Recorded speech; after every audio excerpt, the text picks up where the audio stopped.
All right. Okay, welcome back to The Engine on YouTube. Last video was the NFC North.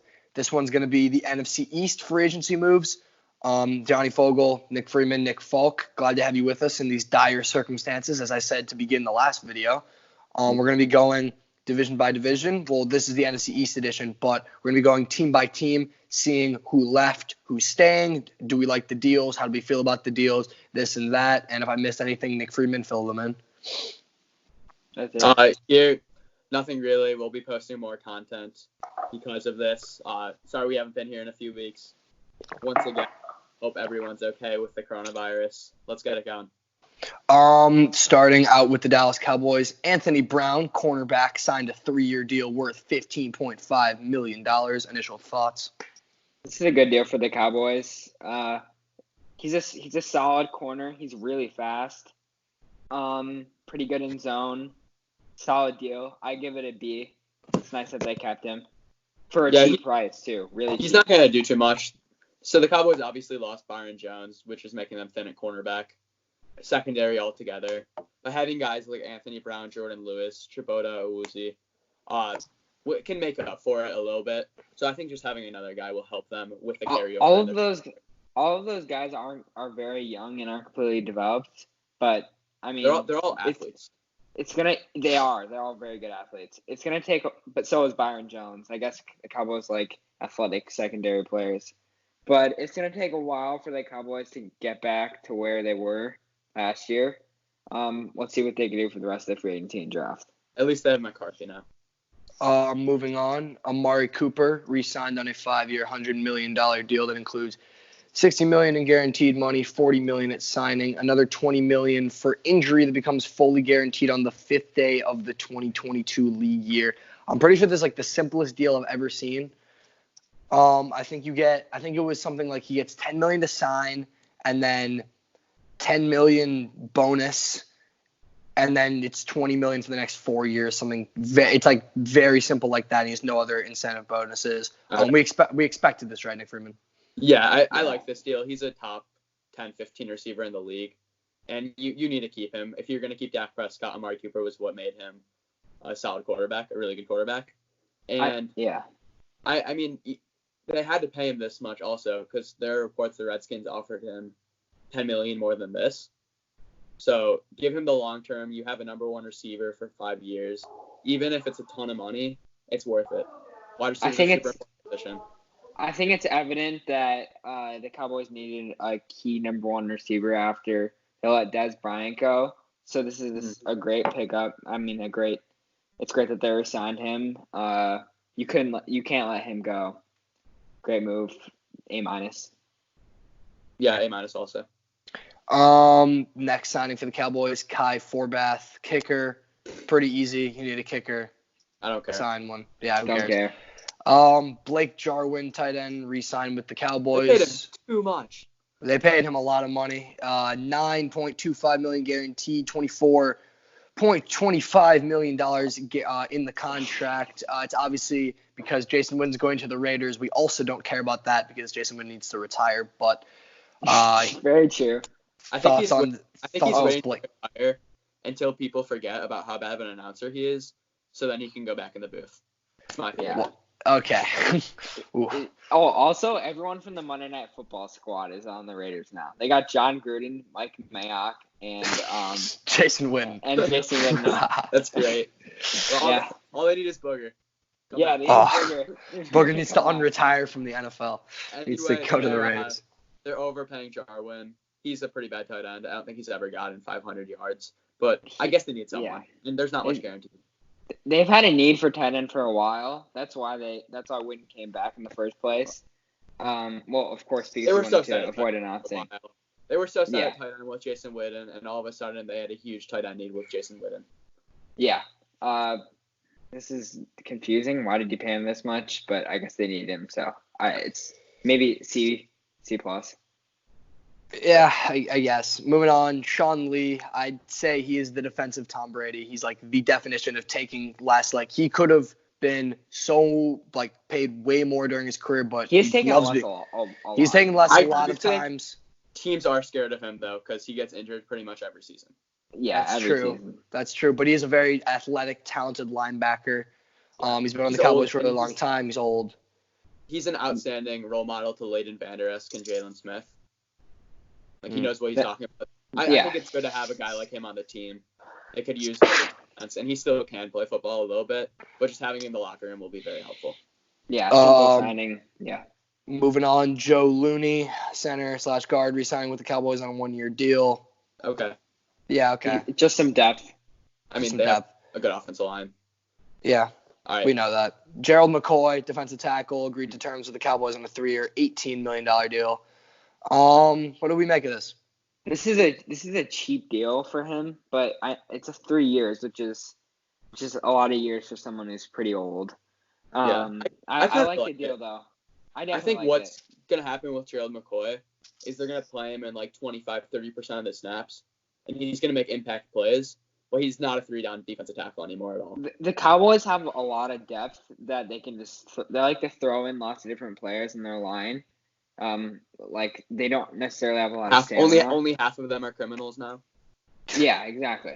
No more Randy Gregory and a Greg Hardy. Yeah. But it's a good move. He's a pass rushing defensive tackle. He's a veteran. He was good a few years ago. I would give this an A-. It's cheap. Yeah, I agree.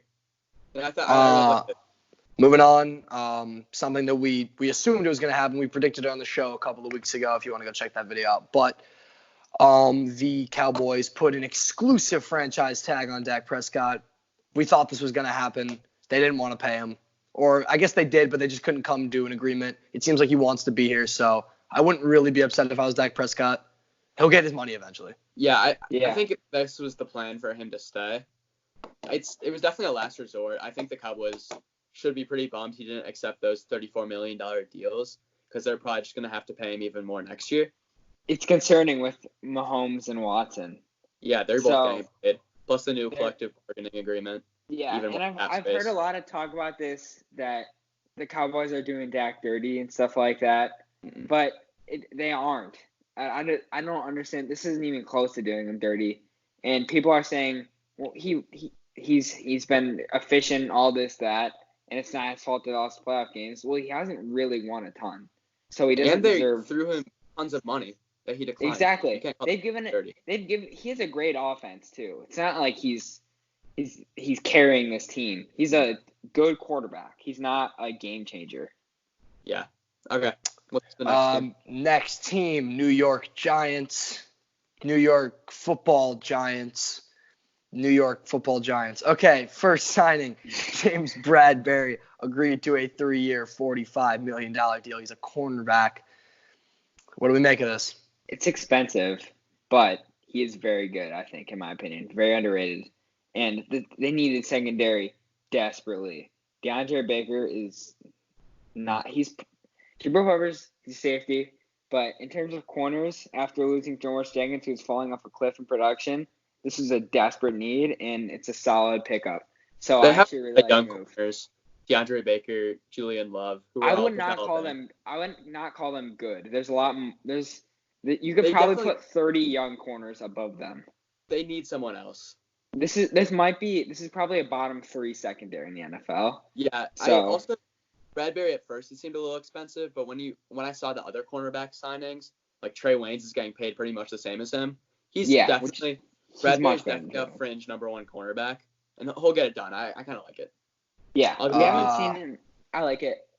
Defensive backs have been getting paid this free agency, by the way. 100%. I think it's because of the Ravens, by the way. Going 14-2 while investing in their secondary so much, I think they kind of sent a new wave. Yeah, after they let some guys go, and then they went straight to the secondary with Earl Thomas. They sacrificed to go to the secondary, but Marlon Humphreys is about to get paid next year. Mm-hmm. And Marcus that might not be a problem. That trade is really showing the importance of another corner.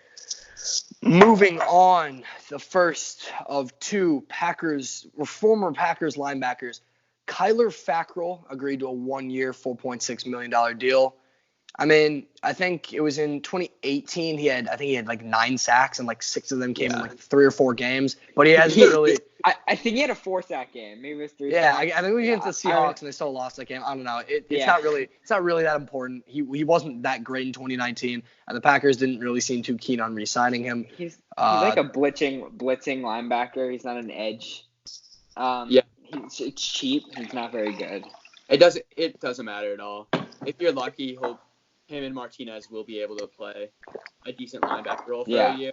That moves me on to my next former Packers linebacker, Blake Martinez. I think he's led the league in tackles like 3 seasons in a row, something like that. He's been near the top. I don't know if he's been near the top. He's a top 5 tackler usually. Keeps beating him out week 17. Something like that. It's not really important, but Blake Martinez gets a lot of tackles. By the way, it really is not important. Yeah, it really is. Because Blake Martinez isn't very good. See, my thought about Blake Martinez was my thought about Clinton Dix. Clinton Dix is the last guy to touch the receiver before he goes in the end zone. Blake Martinez is the last guy to tackle the guy before he gains 10, 15, 20 yards. That is not comparable. Clinton Dix is much better than Blake Martinez. It's not really comparable. It's different positions. I got off track. Different positions. I apologize. Blake Martinez. Martinez manages to be bad in coverage and even worse in run. He gets bad at everything. Yeah, so he's a pretty bad linebacker. He's overrated. He's definitely stat padded. I wouldn't call him bad. I am a Blake Martinez critic myself, but he's just it's fine. I think it's a B+ because this is a desperate need. They had Alec Ogletree, who was good 2 years ago, and I mean he was never that good. Isn't he on the Packers now? Something weird. He got cut. He was a captain. I think starting the year. You say that Martinez $3 or $30 million deal. He still does produce. So I'll give it a C. He'll give you 15 tackles again, pretty much every single game. I'll give it a B, B-, even though he's overrated. It's a very, very desperate need for the Giants. Yeah. Moving on, Cam Fleming, tackle signing with the Giants 1 year, max value of $4 million. Seems like a depth type thing. Yeah, they're pretty weak at tackle with Nate Solder and Mike Remmers, who are both very old. Yeah. They'll probably draft a tackle also. In the first 2 rounds at least. There's great tackles in the front of the draft, so they have the number 4 pick. Of course, Jeff Okudah might be there, and we just talked about how bad their secondary is. So they could also – it's a strong probability that they'll move down. But this is just a depth move. Move. All right, next one, their third linebacker that they're signing, David Mayo, re-signed to a 3-year, $8.4 million extension. Seemed like he didn't take that much money. Didn't seem like he didn't take that much money on that deal, but cool. Yeah, whatever. David, right, let's move on. Levine,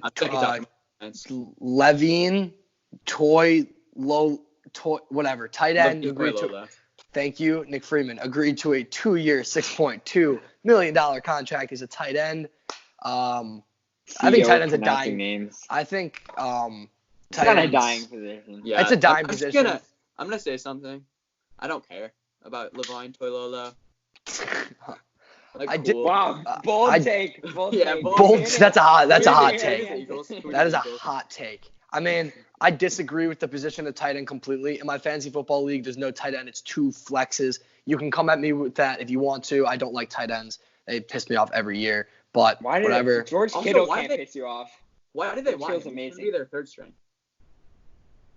Who knows? Wait, they have Rhett Ellison and Evan Ingram. Well, Evan Ingram's a beast. Evan Ingram's a top 8 tight end in the NFL. Yeah, when he plays. Smith, I think is his name. It was pretty good. Okay. Moving on, Leonard Williams, defensive lineman. They got him in a Jets trade. Team placed a franchise tag on him. I think we said this was going to happen, and it did. This was a long time ago, right? Yeah, I think this was a long time ago. Yeah. It was this week. Anyways, moving on. Next team, Philadelphia Eagles. The Philadelphia Eagles signed Javon Hargrave, nose tackle, agreed to a 3-year, $39 million deal.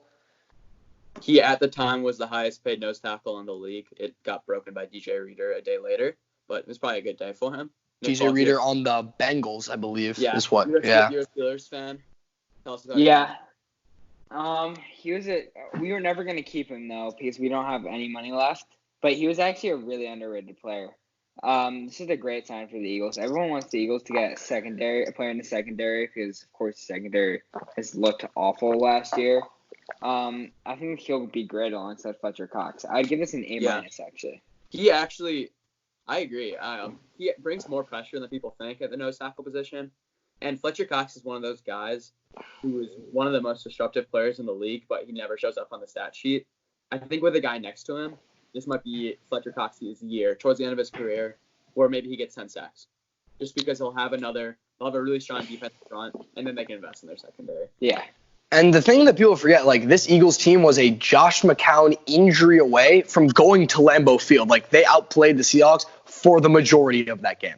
Lots of people still have the Eagles as very strong contenders for that. They're strong contenders if they can figure out their issues. Carson Wentz's injury too, but Josh McCown, like, he had opportunities to win that game. I think he was playing that game with like a torn hamstring, something like that, and he just wouldn't quit. That was a crazy game, but not the point. Moving on. Rodney McLeod, safety, agreed to a 2-year, $12 million contract with the Eagles. He's okay. Yeah. I mean, they got rid of Malcolm Jenkins, so they need an in-house safety. I would have chosen Malcolm Jenkins, but obviously he's more expensive. Yeah.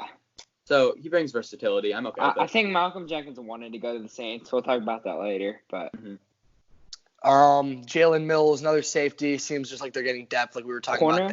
I think he's a safety. He's listed as a safety. Really because he's always been a good athlete. He just has had issues getting burnt on the press. So maybe he actually turns out to be a pretty good safety for them. Here's a useless deal. Nate Sudfeld, quarterback, re-signed with the Eagles, 1 year, $2 million deal. I don't understand this at all. Carson Wentz keeps getting injured. Get a good backup. Yeah. Keep getting Nate Sudfeld. Carson Wentz gets injured, and then you scramble for a guy like Josh McCown. This deal is a little confusing to me because it's $500,000 guaranteed, but it's still a who cares deal. But it is a $3 million in incentives. But at the same time, I don't care. Like, seriously, I just don't care. So scrolling down to the Washington football team, the R words. Washington Redskins. The Redskins. Anyways, no disrespect, but they signed a safety in Sean Davis, agreed to a 1-year contract up to $5 million.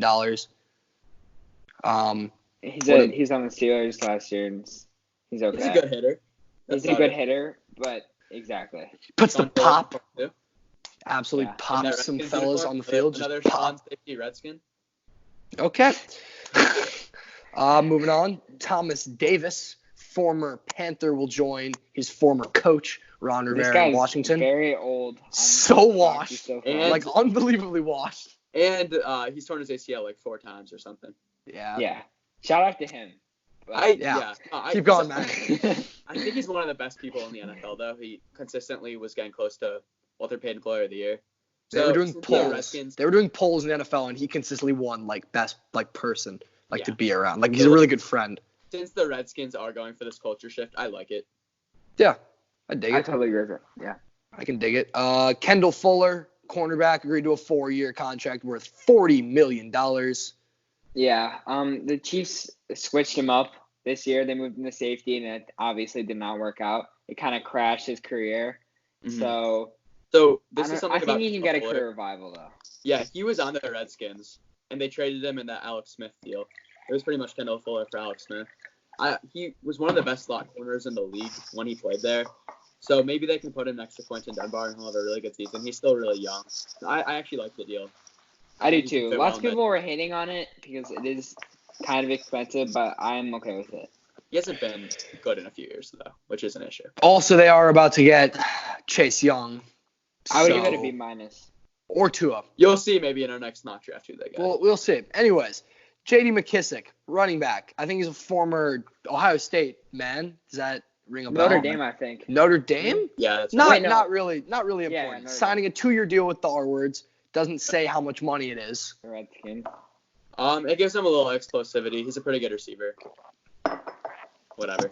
Yeah. Maybe Chris Thompson replacement eventually. With the Redskins, they still don't have a second receiver, which is desperate for whoever their quarterback is, Dwayne Haskins or Tua. McLaurin was great, but he's really going to need help. And they went for Amari. Obviously didn't get him. So I think look out for them to really invest in that in the draft. Next useless deal on the R words. Kevin Pierre-Louis, linebacker, agreed to a 1-year contract. Okay. No, Worth not up- useless. Kevin Pierre-Louis, that was a great signing. Worth up to. He doesn't even have a contract. His contract is worth up to $3.4 million in incentives. All in incentives. No, he had $4 million. It says $3.45 million with incentives. Oh, I read that wrong. Okay, he's actually, I think he could shine this year. There's absolutely no risk in this deal. Well, And anyone can when sign he on played the last year, Redskins he was because very they're all under. bad. I actually think he could be pretty good. I don't Watch out care. for Kevin Pierre-Louis this season. All right, is that it? Brandon Sheriff, offensive. I think yeah. he's a guard. They Team had placed to the do franchise tag on him. They had to do this with Dwayne Haskins. They need to keep him. He's one of the best guards in the league.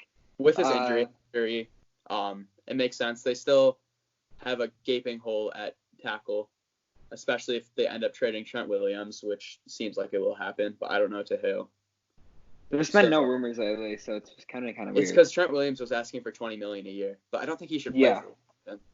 For Wes Schweitzer, offensive guard, signing a 3-year deal worth $13.5 million. That is the end of the NFC East Conference. Thank you for listening to that video. Yeah, we'll be back with the NFC South. NFC South. On to the next. Yeah. Thank you. All right, thank you.